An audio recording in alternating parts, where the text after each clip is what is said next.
Halo teman-teman semua. Pada kesempatan kali ini kami akan membahas tentang wawasan Nusantara. Apa itu wawasan Nusantara?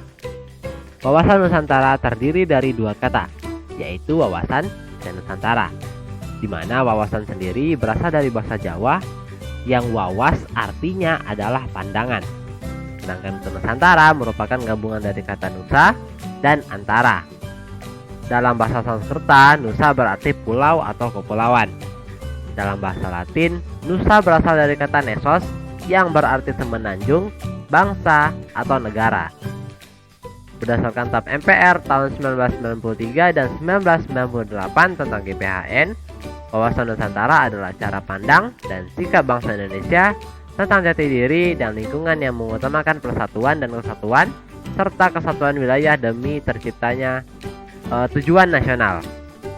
Tujuan wawasan Nusantara adalah mewujudkan nasionalisme yang tinggi di segala aspek kehidupan rakyat yang lebih mengutamakan kepentingan nasional dibanding kepentingan individu, kelompok, golongan, suku, ataupun daerah. Implementasi wawasan Nusantara. Yang pertama, implementasi di bidang pertahanan dan keamanan. Implementasi pada bidang ini dilakukan dengan membentuk sikap dan kedisiplinan diri dalam membela tanah air, serta melaporkan segala hal yang mengganggu keamanan pada aparat yang berwenang, meningkatkan rasa persatuan serta solidaritas baik dalam satu daerah yang sama atau daerah yang berbeda. Terakhir, membangun sarana serta prasarana bagi kegiatan atau aktivitas pengamanan wilayah Indonesia. Yang kedua, ada implementasi di bidang politik. Implementasi pada bidang ini terdapat pada kehidupan berpolitik di Indonesia. Terdapat juga dalam undang-undang, misalnya Undang-Undang Partai Politik dan Undang-Undang Pemilu.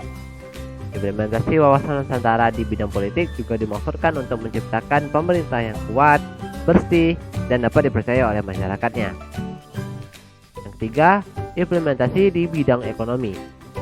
Implementasi wawasan Nusantara di bidang ekonomi terdapat pada pemanfaatan kekayaan alam di Indonesia sambil menjaga kelestarian lingkungan hidupnya.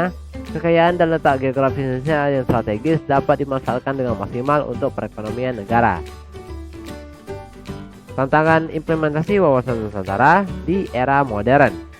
Yang pertama, perkembangan pesat teknologi.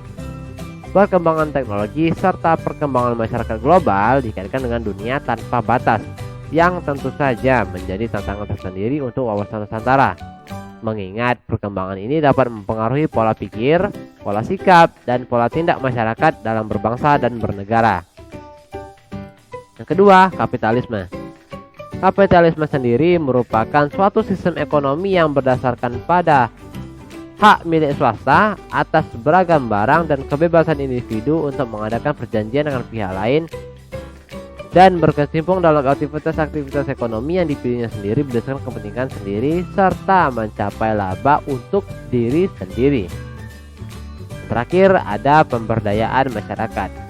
Memberi peranan dalam membentuk aktivitas dan partisipasi masyarakat untuk mencapai tujuan nasional hanya dapat dilaksanakan oleh negara-negara maju dengan bottom-up planning. Sedangkan untuk negara berkembang dengan adanya keterbatasan kualitas SDM, sehingga diperlukan landasan operasional berupa GPHN. Oke, mungkin sekian dari kelompok kami. See you next time and bye-bye.